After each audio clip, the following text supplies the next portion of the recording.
Hello guys, good morning. Bulti lifestyle তোমাদের সবাইকে স্বাগত, অনেক অনেক ভালোবাসা। তোমরা সবাই কেমন আছো? আশা করি খুব ভালো আছো। আজকে সকাল সকাল ঘুম থেকে উঠে চাটা খেয়ে নিয়েছি, আর বাসি কাজকর্ম যা যা ছিল সবটা করে নিয়েছি। করে টোরে মোটামুটি মনে করো সকাল ওই 9টা সাড়ে 9টা থেকে আমার ব্লগটা স্টার্ট করেছি। আজকে প্রথমেই যেটা করছি সেটা হচ্ছে গিয়ে জিরের গুঁড়োটা না মানে শেষ হয়ে গেছে। আর আমি কখনো জিরের গুঁড়ো বাড়ি থেকে কিনে এনে ব্যবহার করি না। আমি জিরে কিনে এনে একটু জিরেটা হালকা করে ভেজে নিই, তার সাথে একটু তেজপাতা ছোটো ছোটো করে ছিঁড়ে দিয়ে একবারে একটু মানে গরম করে নিই, তারপরে এই মিক্সচারের যে বাটিটা রয়েছে ওটার মধ্যে দিয়ে বেশ গুঁড়ো করে নিই।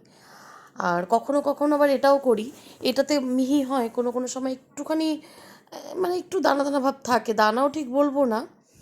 তো যখন নাকি আদা বাটা করি, আদাটাও যখন এই মিক্সচার মেশিনে দিই তখন কী করি, ওর সাথে জিরের গুঁড়োটাও অনেক সময় দিয়ে দিই, আরও যে বাদবাকি মশলাগুলো। যাক, তারপর সকাল সকাল ভাতটাও করে নিয়েছি।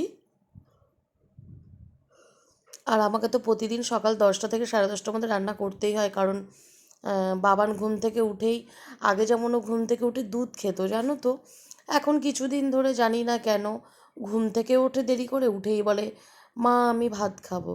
তো ঠিক আছে, বাবান যেটা খেতে ভালোবাসবে আমাকে তো সেটাই করতে হবে, তো সেটাই করি, আর কি করব।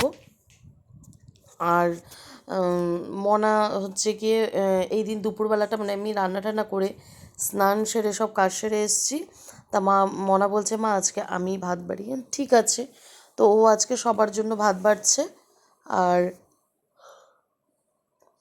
বাবানকে আগেই খাইয়ে দিয়েছি, কারণ ওকে নিয়ে খেতে বসলে মানে আমি হয়তো খেতে খেতে আমার হাত শুকিয়ে যাবে, তাও মানে ওকেও খাওয়ানো হবে না আমারও খাওয়া হবে না, এমন একটা ব্যাপার। তো কী কী রান্না হয়েছে দেখো, এদিন করেছিলাম তেলাপিয়া মাছের ঝাল, আর আমের ডাল, এখন গরমকাল জানোই, আমের ডাল, শাক ভাজা, একটু চাটনি। আর গরমকালে তো আম ডালটা খুবই যায়, মানে কী আর বলবো। তো ওই ছিল দুপুরবেলা খাওয়া দাওয়া। দুপুরবেলা খাওয়া দাওয়া করে একটু রেস্ট নিচ্ছিলাম, তারপরে রেস্ট নিয়ে একটু বাইরে বেরোবো এবার। মানে বান্ধবীর বাড়িতে অনেক দিন ধরেই বলছে ওদের ওখানে মেলা, তো যাওয়া হচ্ছে না। আর প্রতিদিনই মনা প্রায় বিকেলবেলাটা ঘুরতে বেরোচ্ছে, আমারও যাওয়া হচ্ছে না। তো আমি ওকে বললাম ঠিক আছে যাব, একটু বেরোবো। তো মনা এখন খুব ভালো গাড়ি চালানো শিখে গেছে, আমাকে নিয়ে প্রায় দিনই ঘুরতে যাচ্ছে, আমারও খুব ভালো হলো। ঘুরতে গেলে পরে আর কাউকে বলতে হবে না, মেয়ে আর আমি বেরিয়ে পড়বো, বাবানকে নিয়েও বেরোতে পারবো। তবে বাবানকে নিয়ে বেরোলে আমি একটু ভয়ে ভয়েই থাকি। তো যাক, ওখান থেকে বেরিয়ে তারপরে প্রসেনজিৎদের মানে বীণাদের বাড়িতে এসেছিলাম। বীণাদের বাড়িতে এসে ওদের বাড়িতে যেহেতু মেলা, ওর বরের নাম হচ্ছে প্রসেনজিৎ, আমি সেটাই বলতে যাচ্ছিলাম। তারপরে এই মেলাতে সামনেটা বেরিয়েছি আমি আর বীণা, আর তখন একদম বেলা মানে বিকেল হয়েছে সবে। তো বেরিয়ে এই মেলাতে সবে তখন দোকান টোকান বসছিল, বুঝতে পেরেছো। তো যাক, এই মেলা টেলা দেখে তারপরে একটুখানি ঘুরে টুরে বাড়িতেই গিয়ে খাওয়া দাওয়া করে শুয়েও পড়েছি। আর কী আর বলবো, আর বেশি ব্লগটা বেশি বড় করলাম না।